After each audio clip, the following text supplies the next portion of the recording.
When I was younger, there was this story that everyone in town seemed to know. It was about the Watcher. Supposedly, if you looked out your window late at night, you might see a figure standing outside, just standing there, staring. They said the Watcher could appear at any house. No matter where you lived or how high up your window was, the Watcher would find you. At first, it would stand far off, almost like it was just passing by. But if you looked at it for too long, it would start moving closer. And once it reached your window, there was no getting rid of it. The legend went that the only way to make it go away was to close your eyes. But even then, it wouldn't be gone forever. It always came back. As kids, we used to scare each other with this story. We would dare each other to look out the window at night, trying to spot the Watcher. But I never saw it. None of us did. At least that's what I thought. Years passed, and I moved away from that town. I never thought much about the Watcher after that. It was just another childhood ghost story. But a few months ago I had to return. My aunt passed away, and I inherited her old house on the edge of town. It wasn't exactly where I wanted to be, but I figured I'd stay for a while. Fix it up. Maybe sell it later. The first few days were uneventful. I spent most of my time cleaning and unpacking. The house was old, and the neighborhood was quiet. Too quiet, maybe. It felt strange being back. Like the town itself hadn't changed at all. One night I was sitting in the living room, just relaxing after a long day. I glanced out the window, mostly out of habit. That's when I saw it. A figure, standing far off in the distance, just outside the tree line. At first I didn't think much of it. Maybe it was a neighbor or someone out for a late walk. But something about the way it stood there, perfectly still, made me feel uneasy. I shook it off. I told myself I was just being paranoid. It was nothing. I went to bed that night, but the image of that figure stayed in my mind. The next night I saw it again. The same figure. This time it was closer. Still far enough away that I couldn't make out any details, but closer than the night before. Standing in the same spot, facing my window, staring. My stomach twisted with unease. I wanted to look away, but something kept me staring. The figure didn't move. Didn't flinch, just stood there. I finally pulled the curtains closed and tried to forget about it, but the following night the figure was even closer. This time it was standing at the edge of the yard. My heart raced as I stared at it. I thought about the old legend. The Watcher, could it really be? No, it was just a story. That's what I told myself, but deep down I wasn't sure anymore. The figure didn't move. It just watched. By the fourth night I couldn't sleep. Every time I closed my eyes I pictured the figure standing closer, watching me. I didn't want to look out the window, but I couldn't help myself. My curiosity got the best of me. I slowly pulled back the curtain, just a little, and there it was, standing right outside the window. Its face was hidden in shadow, but I knew it was staring straight at me. My heart pounded in my chest. I stumbled back from the window, my breath catching in my throat. I couldn't believe what I was seeing. The Watcher. It wasn't supposed to be real. I closed the curtains and sat in the dark, too scared to move. But no matter where I went in the house, I felt like it was still watching me. I checked the other windows. Each time I saw it, standing just outside, staring. I thought about closing my eyes. The legend said that's how you got rid of it. But what if it didn't work? What if the Watcher never left? I knew I couldn't stay in that house any longer. I had to leave. I packed a bag, but when I turned back to the window, the figure was gone. Relief washed over me, but it didn't last long. The Watcher wasn't outside the window anymore. It was inside, standing in the hallway, staring at me. I ran. I didn't stop until I was in my car, speeding down the road, away from that house, away from the Watcher. I never went back. I sold the house, moved far away, and tried to forget. But sometimes, late at night, I feel like something is watching me. I glance out the window, just to be sure. And every time, I catch a glimpse of a figure standing far off. At least I think I do. I never know for sure anymore.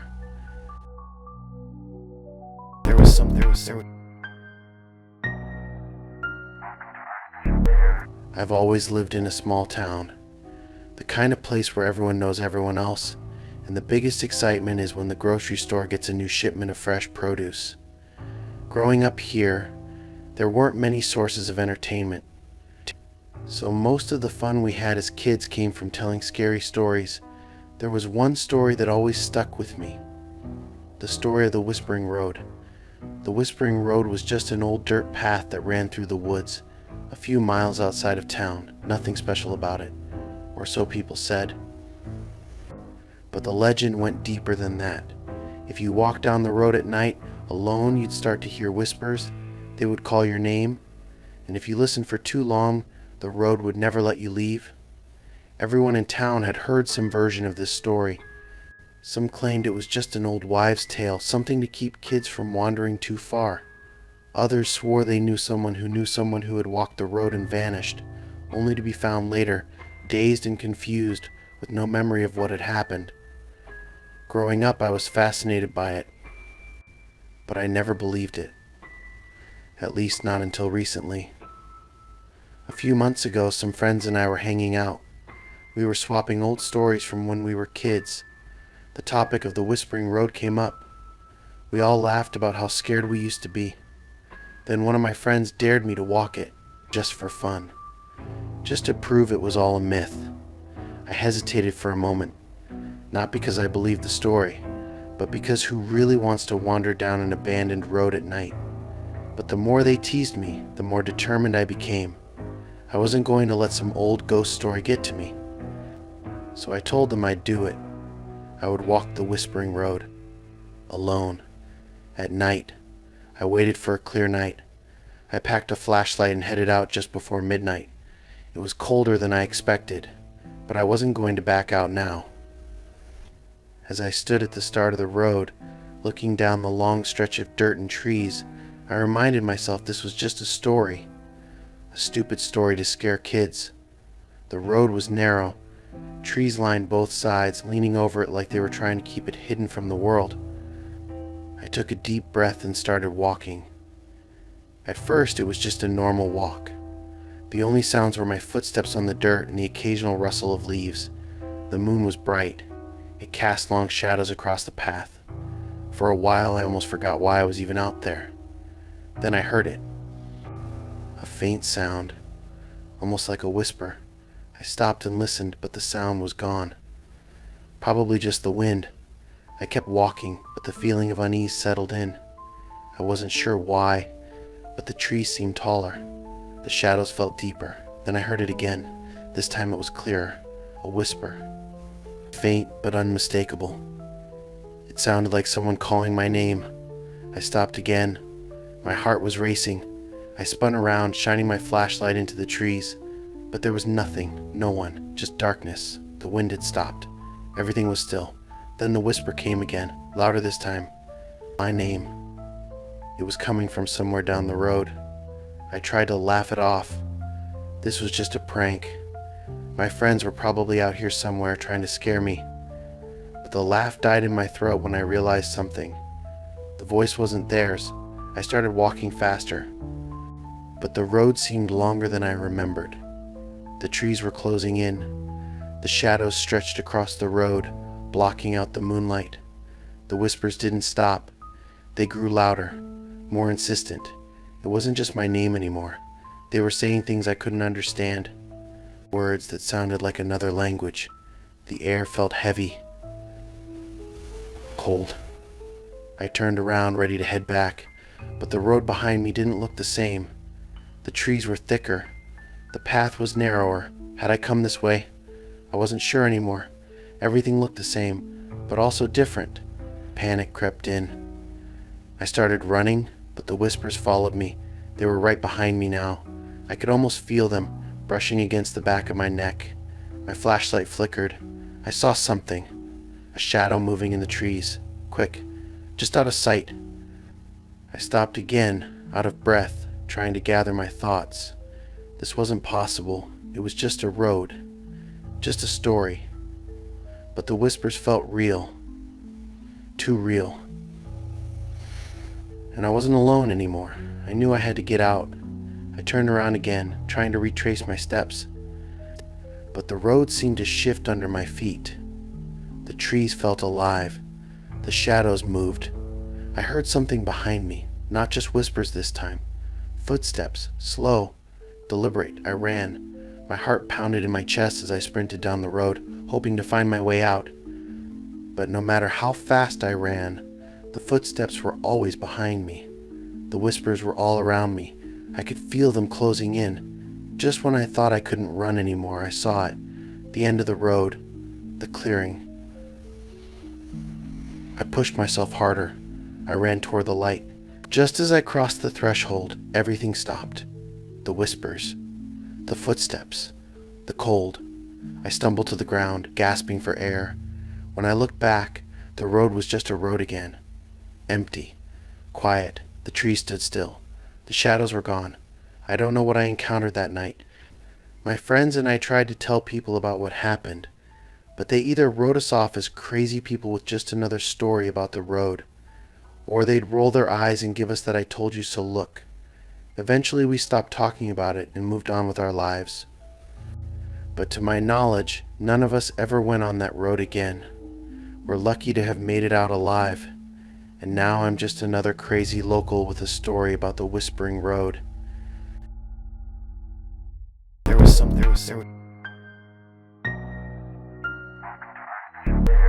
I grew up in a small town where everyone knew each other's business. When they weren't gossiping about neighbors, they were telling stories.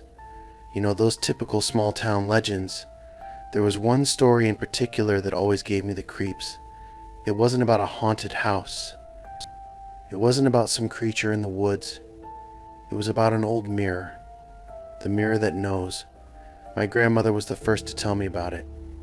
She said the mirror had belonged to a local family for generations. If you stared into it too long, the reflection would stop matching your movements. It was like the mirror knew something you didn't. People said it could show you things that hadn't happened yet, things you were going to do. I always thought it was just a scary story to keep kids from playing in old attics.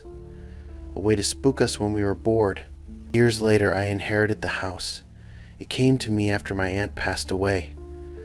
The house had been in our family for decades.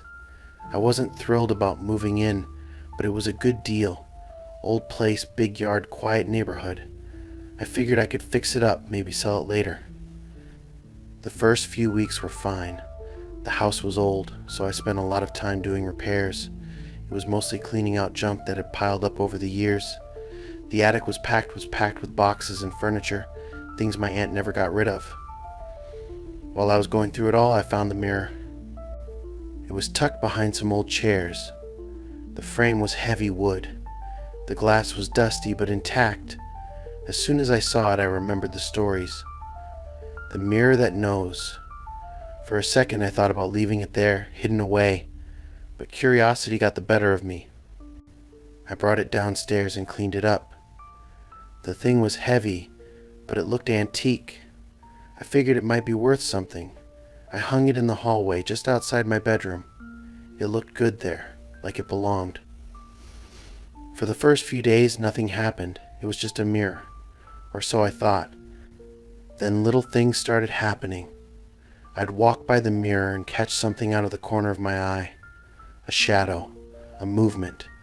But every time I looked directly at it, there was nothing there. I told myself it was just my imagination. One night, I was brushing my teeth. The mirror was behind me in the hallway. I glanced at it through the bathroom door.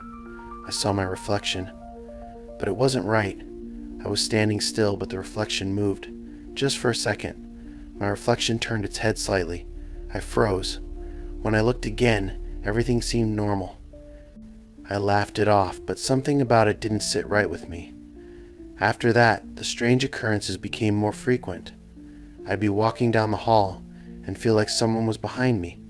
When I turned to look, there was no one there. The mirror seemed to pull my attention more and more. It felt like it was watching me. One night I was sitting on the couch. I could see the mirror from where I sat. Out of nowhere, my reflection smiled. I wasn't smiling. I felt a chill crawl up my spine. I couldn't explain it. I tried telling myself it was stress or lack of sleep, but deep down I knew something was wrong with that mirror. The next day I decided to cover it with a sheet. I didn't want to deal with it anymore. But when I came home later that evening, the sheet was on the floor. The mirror was uncovered. I didn't remember taking it down, but maybe I did. I was so tired from work. I just covered it again and tried not to think about it. Things got worse after that. I started having vivid nightmares. I'd see myself standing in front of the mirror, but the reflection wouldn't move. It just stared back at me, waiting. Then it would start doing things, moving on its own, smiling, waving. Once it mouthed words I couldn't understand. I woke up sweating, my heart racing. I was terrified to walk past the mirror in the morning. I didn't want to look into it. But every time I walked by, I felt the pull. I had to look. I couldn't stop myself. It was like the mirror was daring me to look, daring me to see something I wasn't supposed to see. One evening I was in the kitchen when I heard a noise. It came from the hallway, a faint creak like someone shifting their weight. I slowly walked out to the hall. The mirror was uncovered again. I didn't touch it. My reflection stood there staring back at me. But then it did something I'll never forget. It raised its hand, slowly, deliberately. I didn't move. I was frozen in place. Then my reflection's hand reached out and touched the glass. It left a faint mark, a smudge. That was enough for me. I packed up and left the house that night. I couldn't stay there anymore. I wasn't ready to explain. After a few nights, I convinced myself it was all in my head. Maybe I had just been stressed. Maybe it was my imagination. I decided to go back to the house, just to grab a few things. When I walked into the hallway, the mirror was still there. My reflection stared back at me, but I didn't trust it anymore. I avoided looking too long. I grabbed my things and got ready to leave. But just before I walked out the door, I glanced back at the mirror. My reflection wasn't alone. There was someone else standing beside it, a shadowy figure, tall and dark with no face. My heart stopped. I blinked, and it was gone. I haven't gone back to the house since. The mirror's still there. I can feel it, waiting.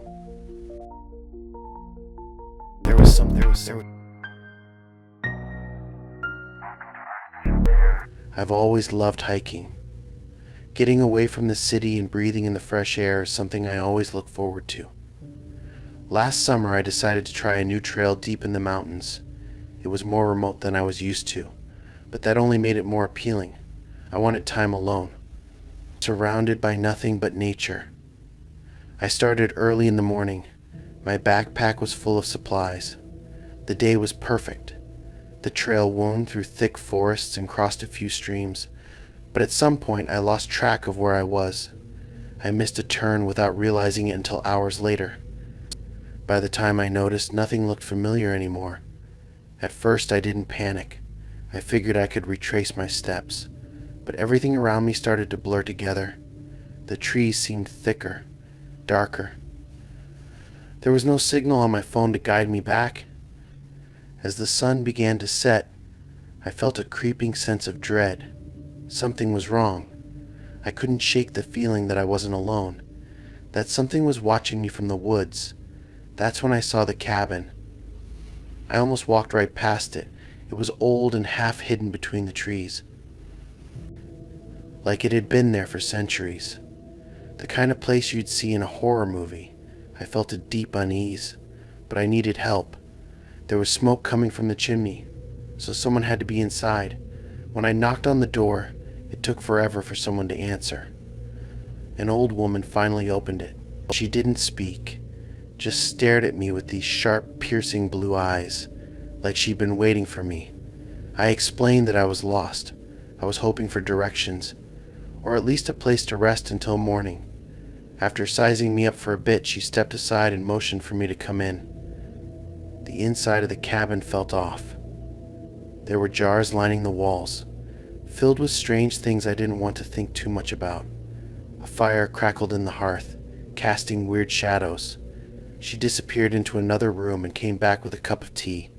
I hesitated, but my mouth was dry. I was too tired to care. The tea was bitter, but I drank it. The woman finally spoke. Her voice was low and raspy.